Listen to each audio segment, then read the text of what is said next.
일본을 사랑하고 축복하는 사람들 블레싱 재팬. 재팬입니다. 네. 안녕하세요. 저는 블레싱 재팬의 간사 김은진. 윤성의 선교사입니다. 반갑습니다. 반갑습니다. 잘 지내셨죠? 네, 그럼요. 아니, 이제 점점 따뜻한 봄이 오고 있는데 아직도 목소리가 감기 기운이 있으신 것 같아요. 어떻게 된 일인가요? 네, 저가 목소리가 계속 이렇게 회복되지 않네요. 또 자꾸 감기가 또 좀 잠깐 들고 그래서 여전히 목소리가 걸걸하고 은혜로운 목소리로. 은혜로운 네. 목소리. 언제까지 갈지 약간 불안하기도 하지만 네. 네, 그렇습니다. 건강하세요, 은진 간사님도. 그 깨꼬리 같은 목소리가 또 이렇게 은혜로운 소리를 안 가도록. 네. 은혜를 또 받아야 될 때가 있는데 어쨌든 네. 그래서 오늘 또 날씨가 또 조금 다시 막 춥고 으슬으슬 하더라고요. 오시는 길에 어렵진 않으셨나요? 저는 오히려 뭐라 그럴까 촉촉하게 이슬비가 내려서 무언가 그 느낌이 그 강가에 이슬비가 참 내리는 것 같은 그 촉촉함을 느끼고 와서 저는 오히려 전 기분이 좋더라고요. 오히려 어떤 운치 있고. 그렇죠. 운치가 있고 막 이렇게 그렇죠. 아, 그러셨군요. 또 오늘같이 이렇게 촉촉하고 뭔가 어떤 감성에 젖는 날이면 또 시 한 편 써주셔야 되지 않을까요? 네, 곧 쓰겠습니다. 아니, 또 저희 윤성애 선교사님께서 그렇게 또 가사를 잘 쓰세요. 그래서 우리 선교사님께서 저희 이미 방송에서 들으셨겠지만 함께라는 노래도 윤성애 선교사님이 직접 작사를 하셨습니다. 제가 그 가사를 너무 좋아하거든요.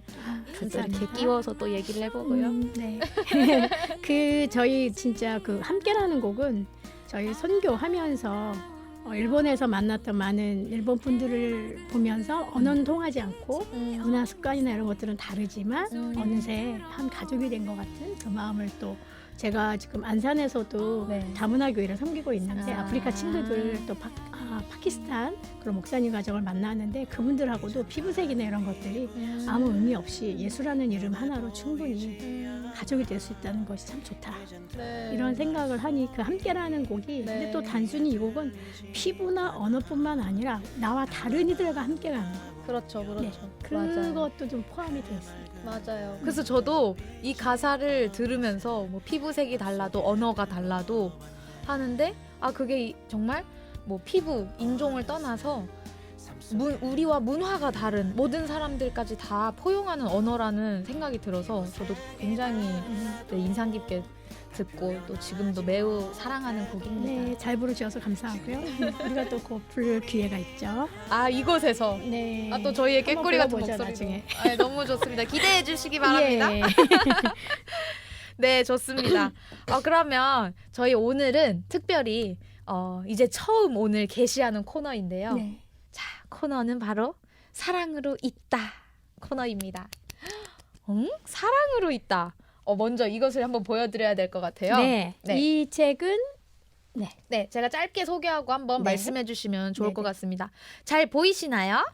네, 사랑으로 있다라는 책은 저희 블레싱 재팬에서 BJ 북스라는 문서 선교도 함께 하고 있다고 저희 그때 사역 소개 때 말씀을 드렸었는데요.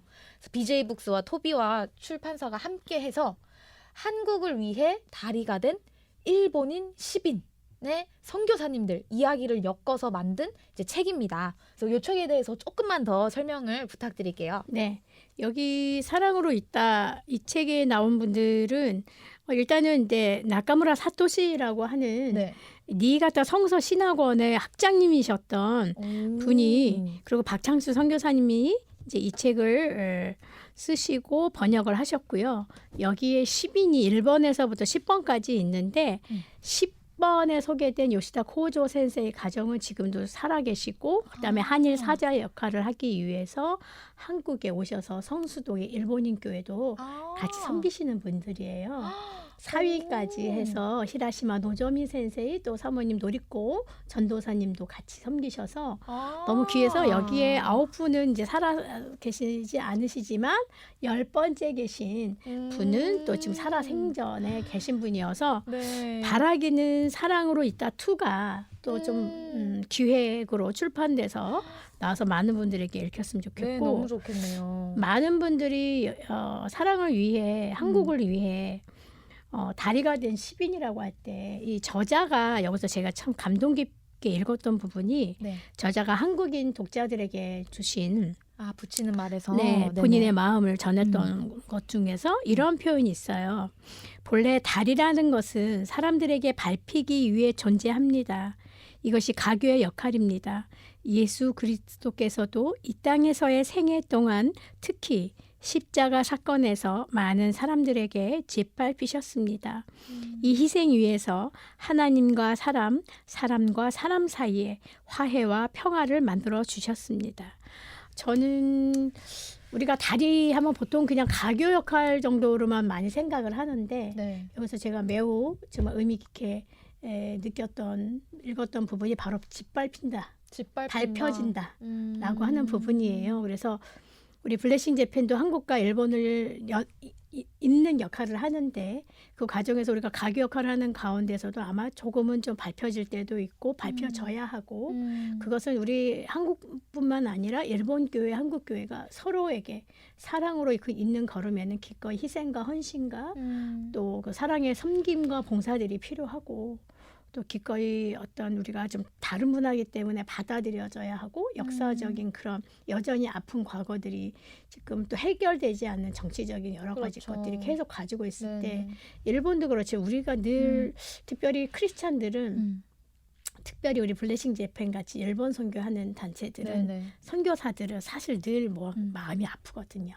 한일 간의 문제만 생기면 축구만 해도 우리가 이겼으면 좋겠지만 당연히 또 마음에 무언가 불편함들이 있기는 해요. 그래서 근데 우리가 기본적으로 어떤 마음이냐 하면 서로를 존중하고 인정하고 교류하고 사랑으로 있는 걸음을 할 때 기본적인 것은 서로 헌신하고 존중하고 밟혀짐으로 인해서 내 것을 포기하는 것 그것이 기본적인 거잖아요. 네. 그런 태도가 참 중요하다는 걸 말씀해 주고 있는 것 같아서 이 책은 참 좋고 저는 이 책이 한국에 있는 정말 많은 큰 교회 담임 목사님들이 네네네. 읽으셨으면 참 좋겠다. 왜냐하면 한일 간의 관계가 단순히 그냥 선교의 하나의 명령이기 때문이 아닌 그 이상의 한국 선교사들이 일본 선교를 하는 것은 어떤 의미가 있는가.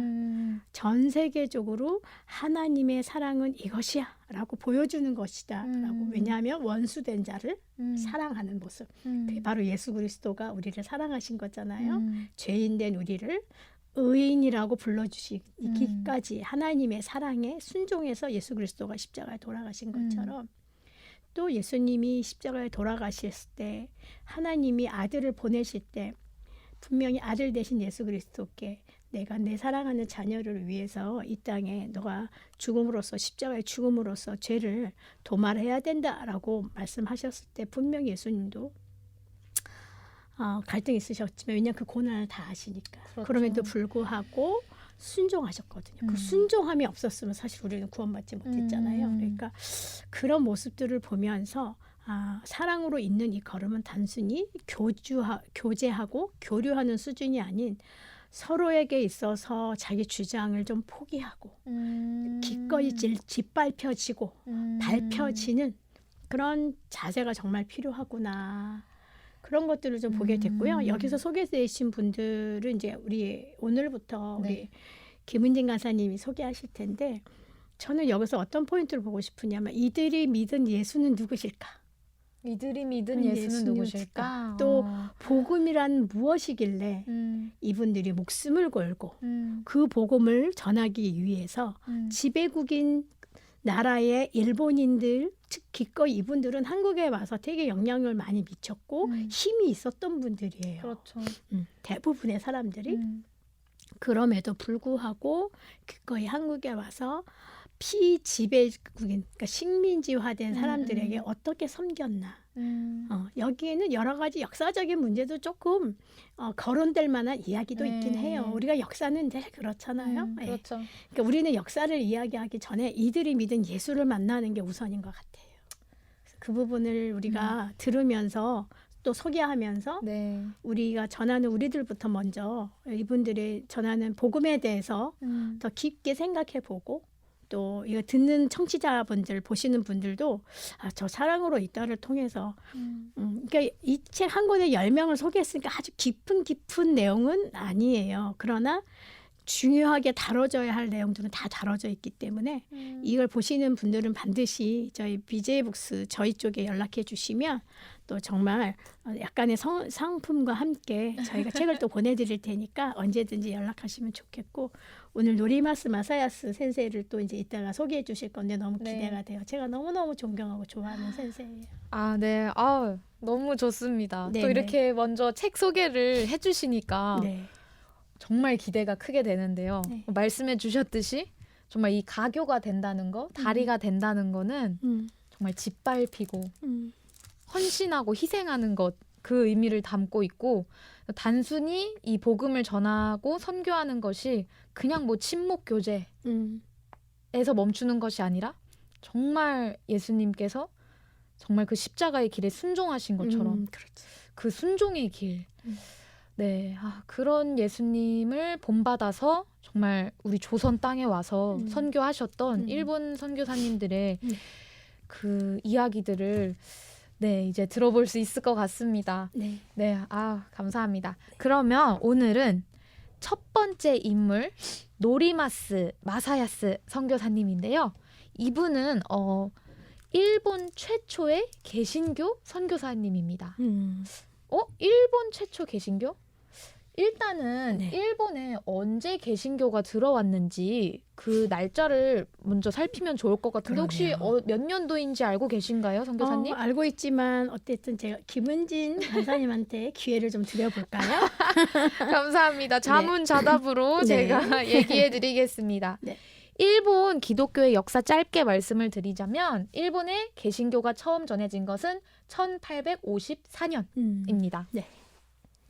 이 당시에 미국의 페리 제독이 요코하마라는 작은 어촌 마을에서 일본과 화친 조약을 체결하면서 이때 기독교 복음이 일본에 처음 상륙했다고 합니다. 네. 여기가 동경이면 이제 요코하마 이쪽이니까 나중에 이제 그 지도를 좀 보여주시면 네, 저희 지도도 참고하면 네, 아마 이렇게 중간에 지도가 나올 네네, 거예요. 어디선가 네네. 이제 동경과 담당하시는 네네. 문학가미 태치미 선교사님이 올려주시겠죠? 네, 요코하마 위치 잘 확인하셨나요? 네. 네, 좋습니다. 네. 네, 그래서 1854년에 일본의 최초로 개신교가 전파가 되었고 우리 노리마스 선교사님은 1896년 33세의 나이에 홀몸으로 조선에 건너가셨는데요. 와우. 처음 개신교가 전해지고 나서 42년이 지난 후 그리고 일본의 첫 개신교 선교사로서 처음 그 파송된 선교지가 조선 땅이었다는 점이 굉장히 인상 깊은 것 같아요. 그렇죠. 어느 나라가 아닌 정말 우리 조선 땅이었다는 게 그러니까요. 또 그 시대가 우리가 일제 강점기에 그 이제 들어가는 명성황후가 시해 사건 있었던 맞아요. 그 이후의 이야기거든요. 맞아요. 그래서 안 그래도 그 이야기로 인해서 굉장히 마음 아파하셨던 이제 그 선교사님의 또 이야기가 있는데 네. 지금 한번 들려드리겠습니다. 네. 먼저는 그러면 왜 노리마스 마사야스 선교사님이 다른 곳도 아니고 조선으로 갔을까? 그게 궁금하시죠? 네. 노리마스 마사야스 선교사님의 이제 지인 중에 그러니까 노리마스 마사야스 선교사님이 도신카이라고 하는 이제 플리머스 형제단에 소속된 영국의. 분이셨어요. 네. 네. 플리머스 형제단은 이제 그 영국의 플리머스라는 지역에서 시작된 신앙운동 단체인데 요거는 제가 조금 이따 다시 설명을 드리도록 하고 네. 그래서 그 플리머스 형제단에 소속된 한 신자가 2년 전에 조선을 방문하고 나서 그를 통해서 이제 노리마스 마사야스 선교사님이 조선의 사정을 듣게 된 거예요. 그래서 그게 계기가 되면서 조선인 전도에 아주 큰 관심을 갖게 되셨다고 합니다. 그리고 이뿐만 아니라 당시에 일본으로 망명해 있었던 조선의 그 실력자 박영효라는 이 조선 분과에도 만남이 있었다고 해요. 그러니까 이제 그 박영효는 이제 조선 말기 개화파의 중심 인물 중 한 사람으로 알려져 있는데요. 그 정치적 갈등에 밀려서 이제 일본으로 잠깐 망명해 있는 그 상태에서 마침 노리마스 마사야스가 고타카촌에서 박영을을 만나서 이제 교분을 나누고 있었다고 합니다. 그러면서 이제 조선의 이야기를 아주 자세히 듣게 된 것이죠. 후에 후쿠다 켄타로가 말년에 노리마스 마사야스에게 왜 조선에 가게 됐는지 그 이유를 듣게 되었는데 이렇게 다음과 같이 얘기를 하고 있습니다. 이 부분 혹시 읽어주실 수 있으신가요? 네. 청일전쟁 후 조선에 뭔가 비참한 사건이 일어났다. 그것을 알게 된 노리마스 형제는 매우 마음이 아파했다. 그는 하나님과 더 깊이 교제하는 가운데 조선 사람들이 하나님의 사랑을 알게 되고 이를 통해 참된 행복의 생활로 들어가는 것이 아니라면 이러한 문제는 해결되지 않을 것이라고 느낀 것 같다. 네. 이렇게 라고 그때 노리마스 형제의 심정을 대변하듯이 설명해 주고 있네요. 네, 맞아요.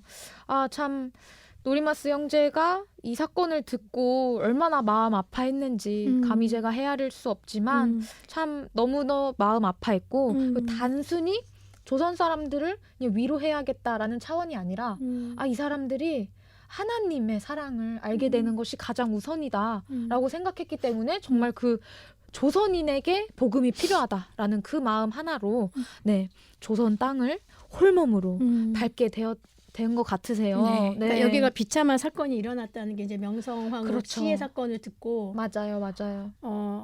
정말 여기서 얘기한 것처럼 이들에게 이 슬픈 상황에서 유일하게 그들에게 희망을 줄 수 있는 건 예수 그리스도의 그 그렇죠. 복음밖에 없다라는 그렇죠. 것을 강력하게 느껴서 이렇게 전하게 됐다라는 거죠. 맞아요.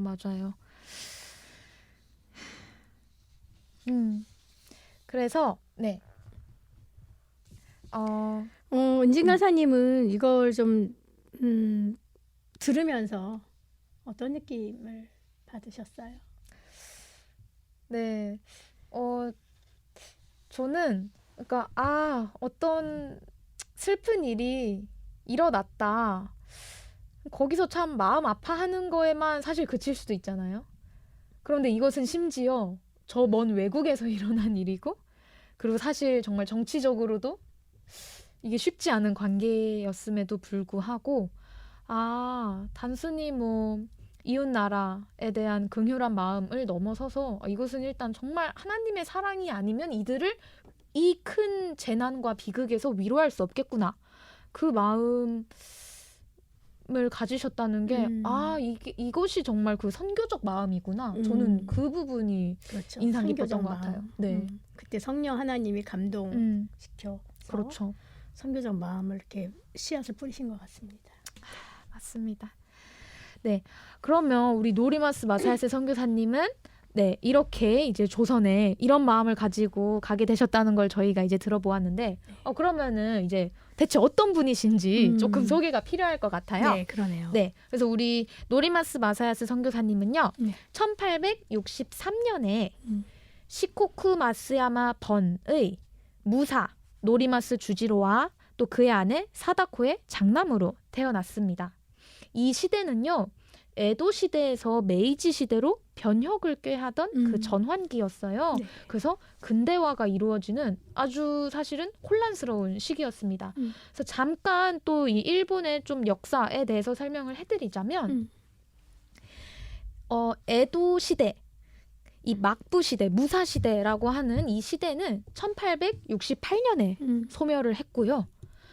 이때가 바로 보통은 메이지 유신, 그러니까 메이지 유신 시대의 시작이라고 해서 일본 근대화의 출발점으로 여겨지고 있습니다. 그래서 일본 근대사에서는 매우 또 의미 있고 중요한 시대라고 볼 수 있고요.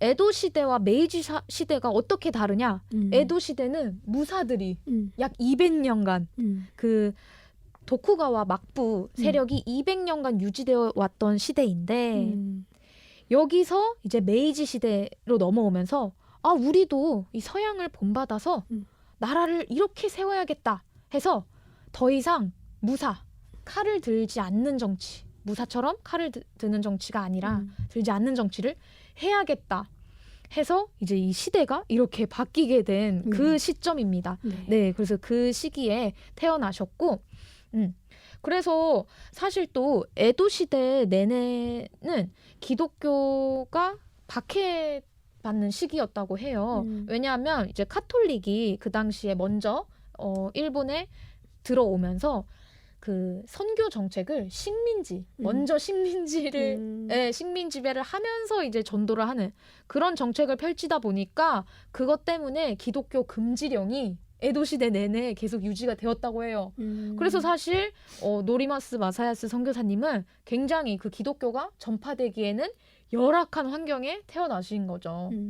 근데 이제 이런 부분도 또 있어요. 뭐냐면 이제 식민지 선교 정책을 펼쳤기도 했고, 근데 워낙 이 기독교가 지금도 욕을 먹는 이유는 너무나 좀 과하게 복음이라는 이름으로 십자가 전쟁도 하고 그 다음에 여러 가지 복음이라는 이름으로 횡포를 많이 저질렀기 때문에 그렇죠. 그래서 그리고 이 복음 자체가 일본은 한국하고 일본의 차이는 한국은 서민 밑으로부터 들어갔다면 일본은 귀족으로부터 이 복음이 들어갔어요. 그렇기 때문에 서민들은 자발적이고 그들이 이 복음이라는 것은 자신들에게 자유를 주고 해방을 주고 누구와 평등하다, 누구나 평등하다라는 복음 메시지가 충분히 들어가지만 귀족으로부터 들어가면서 귀족이 믿는 그 믿음을 밑에 있는 사람들이 따라 믿어야 되는 분위기 그런 분위기도 좀 있었고요.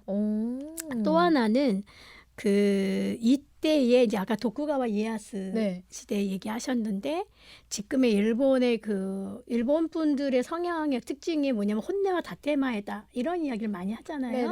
그게 뭐냐면 속마음과 겉마음이 다르다. 근데 이제 우리나라도 체면 문화라는 게 있잖아요. 그래서 우리나라도 이렇게 속은 별로지만 네 알겠습니다 이렇게 하잖아요. 근데 이게 동양적이거든요. 사실은 동양적으로.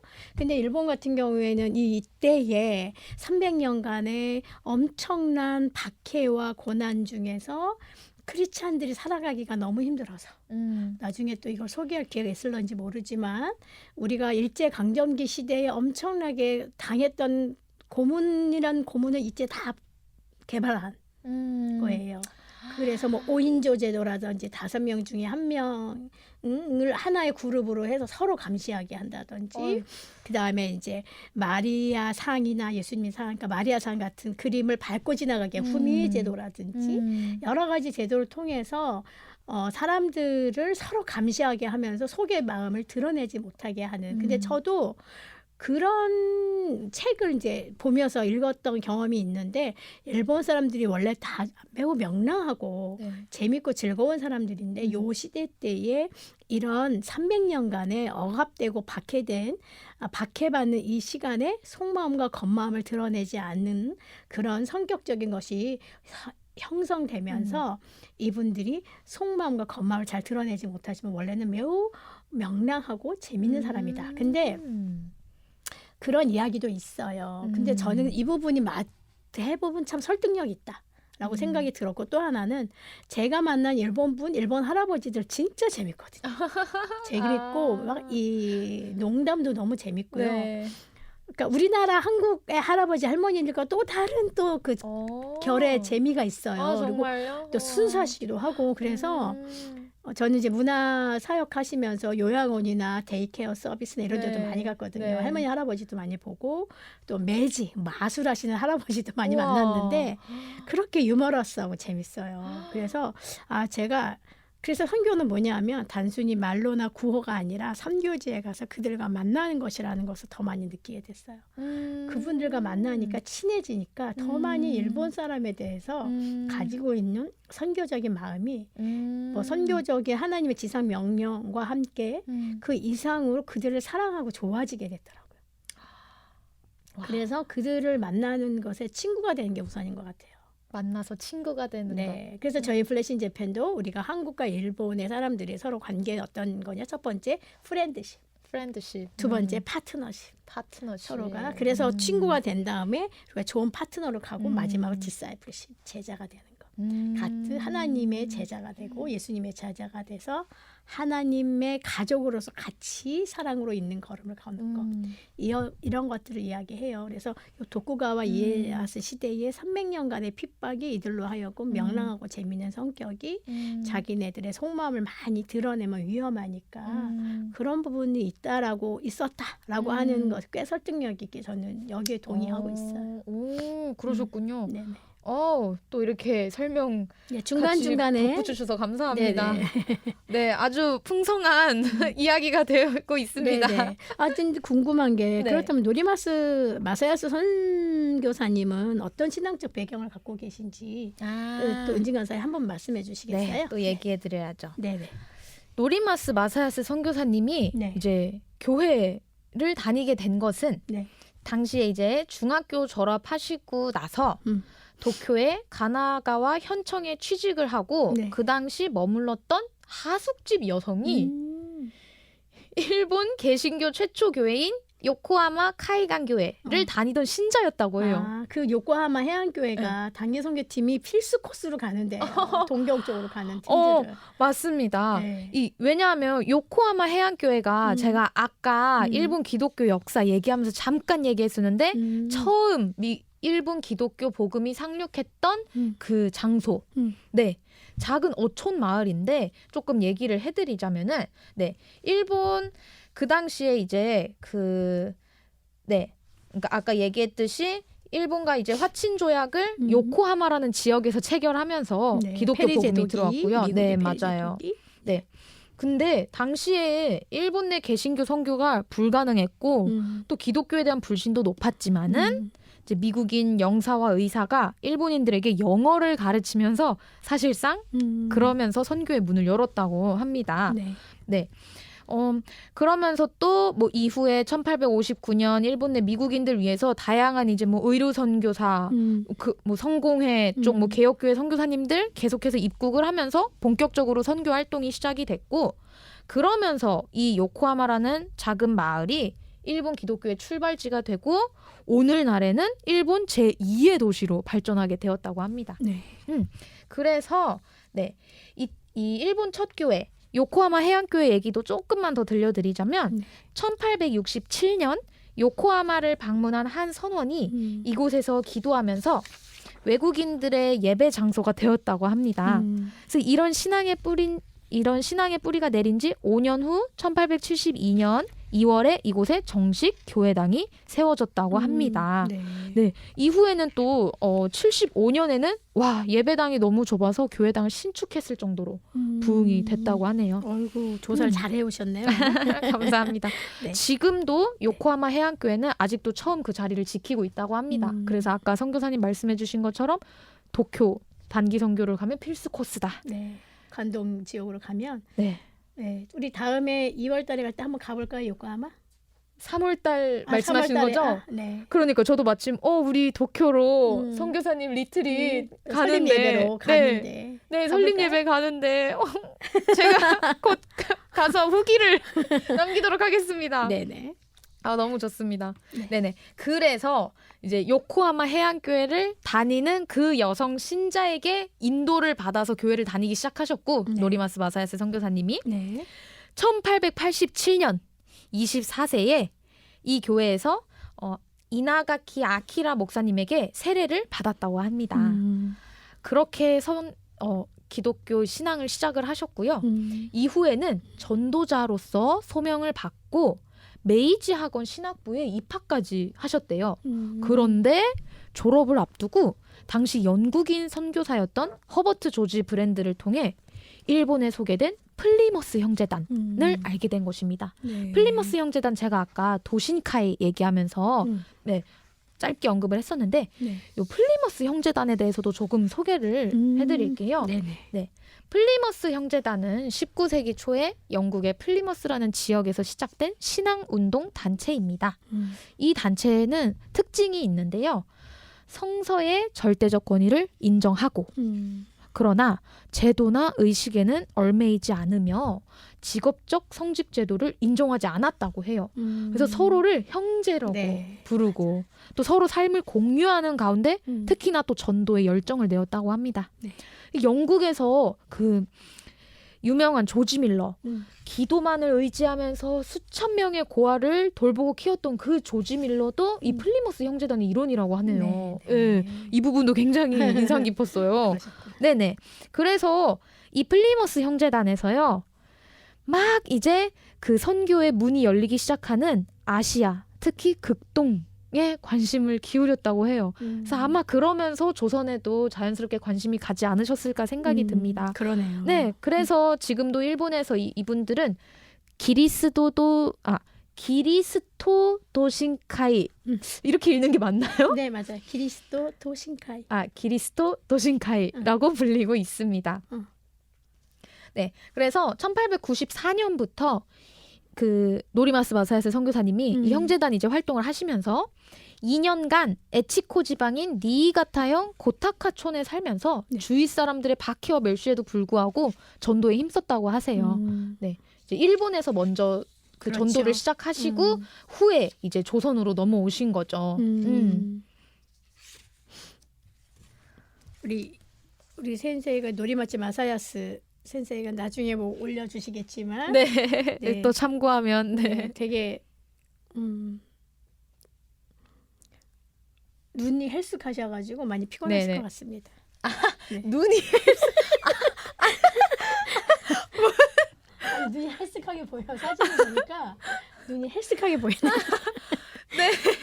안 그래도 이제 저희가 다음 시간에 대체 조선에 와서 어떻게 사역하셨는지 그런 이제 모습들을 더 살펴보려고 하는데 실제로 정말 빈곤에 많이 시달리시고 정말 많이 힘들게 전도를 하셨다고 해요. 그러니까 아마 다음 회에 이거 설명하실 텐데 중국 선교하면 허드슨 테일러를 얘기하잖아요.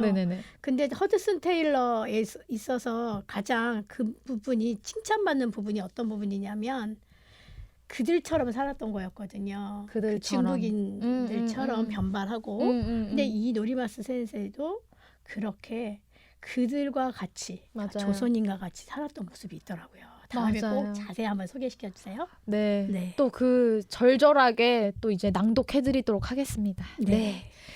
그러면은 이미 이제 우리가 다음 회차에 대한 기대감을 아주 높여드렸는데요. 그러면은 오늘의 사랑으로 있다 코너는 여기까지 하도록 하겠습니다. 네.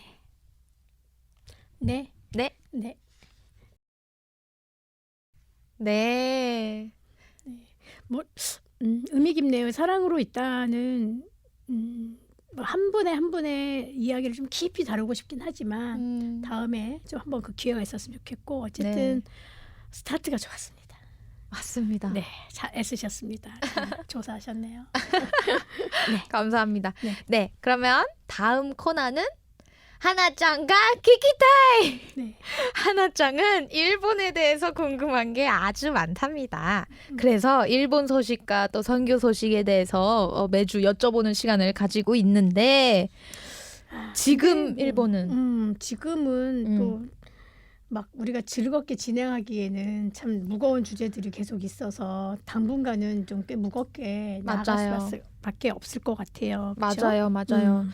지난주에 지진에 관해서 우리가 노토반도 이시가와현 지진에 관해서 우리 조용상 선교사님이 주신 정보를 토대로 해서 계속 알려드렸었는데 오늘도 조용상 선교사님이 보내주신 소식을 중심으로 해서 알려드리려고 해요. 그래서 지금 노토반도 지진의 그 이시가와현 쪽은 한겨울 날씨라 구제 봉사에도 여러 제한을 받고 있다는데 오늘은 19도라네요. 근데 이제 또 뭐 수요일 목요일 정도 되면 또 2도, 3도, 4도 그렇게나 날씨 차이가 그러네요. 아이고. 그래가지고 그러니까 이게 참 이 날씨 차이가 그리고 일본에 저도 이제 살아봤는데 비가 자주 오잖아요. 오늘도 우리가 이슬비가 내렸는데 무언가 이게 사실은 신체적으로 그렇지만 마음까지 같이 일본어로 사비시하다 그러는데 쓸쓸한 마음을 주게 하는 게 있거든요. 그래서 일본 분들이 전체적으로 조금 약간 우울한 마음이 있는 것도 날씨, 영국도 마찬가지잖아요. 날씨 탓도 참 있다는 생각이 좀 들어요. 그래서 한겨울 날씨라 구제봉사에도 참 여러 가지 제한이 있고 특별히 대피소 생활의 95%가 노약자시고 마을과 연결되는 도로나 이런 것들이 여전히 복구되지 않은 상황인데 참 힘드실 거예요. 그렇죠? 그러시겠네요. 아니 아무래도 또 노약자분들이시면 또 한겨울 날씨에 대피소 생활 얼마나 힘드실까요? 그럼요. 그냥 자기 혼자 있는 것도 힘든데 대피소에서 같이 여러 사람하고 뭐 코 고리는 소리 또 막 한숨 짓는 소리 막 오픈되어져 있으니까 일본 분들이 자기 속마음을이나 자기 사생활을 이렇게 오픈하는 타입들이 아닌데 그러게요. 더더욱이나 어르신들이니까 되게 힘드실 것 같다는 생각이 너무 많이 드네요. 정말 그러실 것 같아요. 참 이분들에게 어떤 것들이 도움이 될 수 있을까를 생각했을 때는 지금 얘기를 들으면 아무래도 또 대피소에서 또 임시 생활 하시면서 또 되게 그런 일상적으로 필요한 부분들의 도움이 필요하겠다는 생각도 들고 그러니까 참 케어들이 네. 뭐라 그럴까 필요를 채워주는 케어들, 그럼 이제 물질적인 것들, 뭐 필요한 것들도 있지만 같이 옆에서 정서적으로 있어주고 사실은 제가 이제 문화 선교를 네. 하느라고 거의 오키나와 빼놓고는 거의 이렇게 일본을 전국을 좀 투어한 적이 있었거든요. 그랬는데 그때 그 팀들하고 같이 가면서 자주 갔던 곳이 요양원이나 데이케어 서비스, 주간보호 이런 데를 많이 가서 할머니 할아버지들을 많이 뵀어요. 그때 이제 거의 현지에 있는 일본 목사님들하고 같이 했는데 네. 그분들이 이렇게 하시는 방법 중에 하나가 뭐냐면 반드시 찬양하고 끝나고 이럴 때 꼭 그분들 손을 잡아드렸어요. 근데 이 할머니 할아버지들 너무 그러신 게 나 내 손 차가운데 괜찮겠어 그러면서 손을 주시는 거예요. 그래서 저희가 손 꼭 잡아드리고 저는 또 특별히 손발이 뜨거운 여자거든요. 그래서 손 꼭 잡아주니까 할머니가 할아버지 따뜻하이 따뜻해 이러시면서 정말 따뜻하셨겠다. 손 꼭 잡아드리면서 할머니는 정말 사랑받기 태어났고 지금 할머니가 살아계신 것은 충분히 여러분 할머니 주변에 있는 사람들을 위해서 또 가족들을 위해서 축복기도 하고 그렇게 사랑의 마음을 그냥 웃으면서 말로 전하셔도 되고 그냥 웃으셔도 돼요. 그것만으로 충분하세요. 그것만으로 충분히 존재로 충분하시다고 손 잡아드리고 등 이렇게 쓰다듬어드리고 너무 좋아하세요. 지금 제가 다 울컥해지려 해요. 저희 엄마도 요양원에 이제 계시거든요. 2년째. 근데 이번 주 금요일 날 또 찾아뵈러 가는데 네네네. 저희 엄마도요. 볼막 비벼드리고 손잡아주면 그렇게 좋아하세요. 애기처럼. 그래서 저는 진짜 할머니 할아버지들 또 거기 아이들 이렇게 지금 계신 분들 옆에서 정말 작은 노래도 하나 불러드리고 싶고 손도 잡아드리고 싶고 괜찮다고 얘기하고 싶고 이렇게 해드리고 싶네요. 그것도 좀 찾아뵐 수 있는 기회가 있었으면 좋겠네요. 네, 정말 기회가 있으면 같이 가요. 좋겠네요. 네네, 좋습니다. 네네. 기도해야겠습니다. 네. 정말. 근데 정말 들으면서 지금 제가 너무 감동을 받았어요. 그렇게 그러셨구나. 존재 자체로 충분하다고. 사실 또 이 신체적인 또 어루만짐이 정말 이 가슴 깊이 느껴지는 그 느낌이 있잖아요. 그럼요. 네. 이게 아마 그 실험도 있잖아요. 원숭이인가 그 실험이 있잖아요. 맛있는 것을 주는데 그 철사로 된 인형에다가 주는 거 하나 하고 그다음에 맛있는 건 없지만 털복숭이, 그러니까 털곰, 곰인형을 하나 줬는데 얘가 먹지를 않고 이 곰인형을 잡더라는 거예요. 그러니까 우리가 그래서 어릴 때부터 많이 안아주고 눈 맞아주는 게 참 중요하다고 해서 우리가 힐링 미니스트리 또 사역할 때도 맞아요. 그런데 우리 할머니 할아버지들 또 이렇게 어려우신 분들 또 이분뿐만 아니라 우리 삶의 현장에 우리 자리에서도 어렵고 힘든 사람 우리가 말을 너무 많이 하기보다 이렇게 손 옆에서 이렇게 잡아주고 괜찮다고 해주고 이렇게 등 해주고 아따따까이 이렇게 해주는 것만으로도 무언가 위로가 되고 사실은 맞아요. 그래서 힘들으면 그냥 꼭 안아주는 거 말 많이 하기보다 안아주는 것만으로도 되게 그래서 뭐 갑자기 힐링 코너가 됐지만 네. 갑자기 누군가를 껴안고 싶어졌어요. 네, 그래서 자기가 너무 힘들 때는 자기 스스로 이렇게 안아주는 것도 되게 좋은 방법 중에 하나예요. 이렇게 해주는 거. 네. 이런 걸 우리 할머니 할아버지한테 알려드리고 싶네요. 그러게요. 지금 그래서 이제 1월 5일에 결성된 지역교회 구호 연합체가 있어요. 노토 헬프라고. 노토 헬프. 네. 네. 그래서 이제 제일 한국 교회들로부터 구제 헌금이 송금되도록 활동을 했고요. 조용선 선교사님이 주신 정보예요. 네네. 그리고 한일 교회 간의 장기적인 노토 지역에서 협력 선교를 의논하기 위해서 2월 8일 날 4명의 대표단들이 또 방의를 했고 또 교회 대표들과 선교 협력 회의를 하게 되었고 이 통합적인 재난 미션을 섬기고 이끌 노토 네트워크 출범하게 되었다고 합니다. 오, 그렇군요. 와, 확실히 또 이제 지역 교회 구호 연합체인 노토 헬프나 또 노토 선교 네트워크 또 이제 이 노토 지역에서의 협력 선교 의논하기 위한 움직임 등등 와, 참 이런 연계와 이 네트워크의 중요성을 크게 느끼게 되는 것 같아요. 네네. 그러니까 오늘 정보는 이 정도로 제가 좀 드릴 수 있을 것 같아요. 혹시 좀 더 코멘트 하실 거 있으실까요? 아, 네. 이제 이런 선교 현황뿐만 아니라 네. 이제 또 기도 제목을 함께 보내주셨어서 저희가 또 늘 이 일본을 품은 기도를 함께 하고 있잖아요. 네. 그래서 오늘은 이 조영상 선교사님께서 보내주신 기도 제목 공유하면서 함께 기도하면 좋겠습니다. 네. 네, 제가 먼저 한 4가지 정도 같이 나누고 싶은데요. 네. 먼저는 이제 이 노토 반도 이쪽 지역에 네, 구호품이 원활하게 이재민들에게 전달되고 또 함께 봉사할 일꾼들이 많이 나타나도록 네, 이렇게 기도해 주시면 좋겠고 두 번째로는 이시가와 현의 교회들과 또 물심양면으로 도우려는 한국 교회 간의 소통, 공감, 동행의 협력 선교가 계속해서 잘 진행되도록 네. 세 번째는 재난으로 인한 일본 사람들의 마음을 위로하시며 그리스도의 복음과 교회의 섬김으로 다시금 일어날 수 있도록 네, 그런 하나님의 손길을 함께 구하셨으면 좋겠고 또 네 번째는 특별히 오늘 이제 이 우리 녹화 당일날에 또 이제 따끈따끈한 선교 소식을 보내주셨는데요.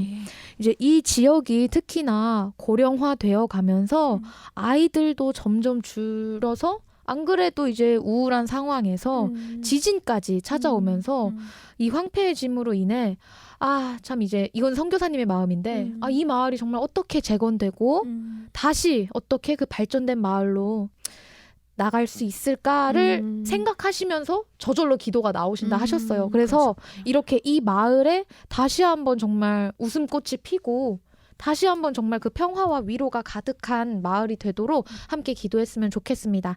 네, 그러면은 오늘 일본을 품은 기도는 제가 이 4가지 기도 제목 가지고 여러분들과 함께 기도하면 좋겠습니다. 기도하겠습니다. 네. 하나님 참 감사합니다. 저희 오늘 블레싱 재팬 이 일본을 사랑하고 축복하는 사람들의 이름으로 모여서 저희가 오늘은 또 일본의 지진 소식을 나누며 또 일본의 그 일본 지진과 관련한 선교 현황과 또 기도 제목을 나누었습니다. 하나님 정말 저희 다 같이 마음을 모아서 기도하기 원합니다. 먼저는 이 지역에 지금 이 재난 현장으로 인해서 굉장히 교통이 어려운 형편이라고 하는데 부디 그런 열악한 환경 속에서도 구호품이 원활하게 이재민들에게 전달되도록 또한 이 어려운 지역에 함께 봉사할 손길들을 많이 보내주시기를 간절히 구합니다. 또 주님 구하옵는 것은 이 이시가와 현의 교회들과 또한 이곳을 도우려는 한국 교회 간의 또 소통이 매우 중요합니다. 그래서 소통과 공감과 동행의 이러한 협력 선교가 또한 원활하게 이루어질 수 있도록 주님 인도하여 주십시오. 또 그리고 무엇보다도 이 재난으로 인해서 아마 지진으로 인해서 늘 그런 두려움과 마음의 어려움이 얼마나 클까 상상하기 어려운데 이 일본 사람들의 마음을 위로하여 주시고 이분들의 마음이 그리스도의 복음과 또 이 교회의 헌신과 섬김으로 다시 한번 일어날 수 있도록 주님 도와주십시오. 그리고 이 마을이 다시 한번 정말 평화와 위로로 좀 기쁨으로 웃음으로 가득 찰 수 있도록 주님 축복하시고 또 축복하여 주십시오. 또 저희 블레싱 재팬에서도 기회가 된다면 이 지진 현장을 방문하여서 아까 얘기 나눈 것처럼 또 손 잡아드리고 이 존재 자체로 충분하다고 눈 마주쳐드리고 그렇게 눈과 눈을 맞추며 마음을 나누는 그런 시간과 또 실제로 그 어려운 뭐 임시 대피소 생활에서 정말 필요한 그런 케어들을 좀 생각하고 기회를 좀 찾고 있습니다. 하나님, 저희 또 블레싱 재팬에서도 이 지금 재난에 처한 일본 분들을 도울 수 있는 기회의 문이 또 열릴 수 있도록 인도하여 주십시오. 아멘. 감사드리며 예수님의 이름으로 기도드립니다. 아멘. 아멘. 네, 감사합니다. 참고로 만일 이제 일본 이런 지진과 관련하여서 후원하고자 하는 마음이 있으신 분들은 이제 블레싱 재팬 쪽으로 저희 쪽 연락을 주시면 저희가 연결 도와드리도록 하겠습니다. 네.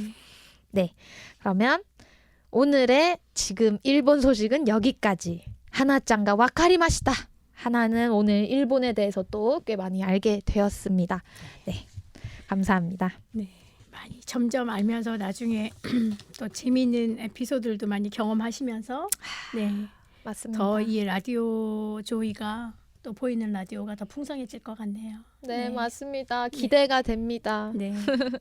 네, 그러면 오늘 이제 또 짧게 이제 마무리를 하려고 하는데요. 네. 네네. 저희 지난 회차에도 광고를 했는데 드디어 이제 며칠 남지 않았습니다. 네. 저희의 재난 영화의 주인공처럼 배영진 목사님의 북 콘서트가 2월 24일 토요일에 네, 이번 주 토요일이네요. 네, 돌아오는 주 토요일에 있을 예정입니다. 그래서 이 콘서트도 벌써 사실 지금 60명 정도가 네. 예상이 되어 있어서 네, 너무 와. 감사하죠. 네.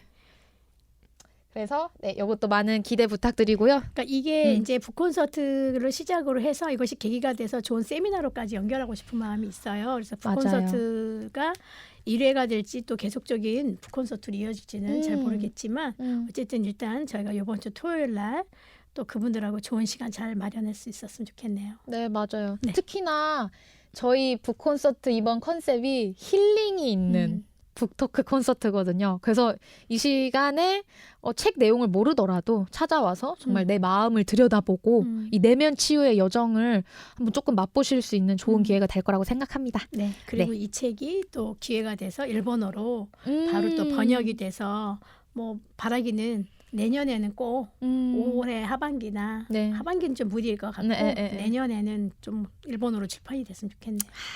네, 소망합니다. 네. 네. 그리고 또 이제 저희 3월 이제 또 이것도 얼마 남지 않았습니다. 네. 네, 저희는 이제 3월 7일에 미리 출국을 하는데요. 이제 3월 13, 14, 네, 15일. 맞아요. 13일부터 15일까지 이제 선교사님들 리트릿과 설립 예배가 있습니다. 도쿄에서. 네. 네. 그래서 이 부분도 같이 기도해 주시면 좋겠습니다. 네, 감사합니다. 네, 감사합니다. 아유, 애쓰셨어요. 별 말씀을요. 네. 네, 오늘도 너무 즐거웠고요. 그러면 오늘 방송은 여기서 마치도록 하겠습니다. 네. 일본을 사랑하고 축복하는 블레싱 재팬. 재팬. 맞다 아이마쇼.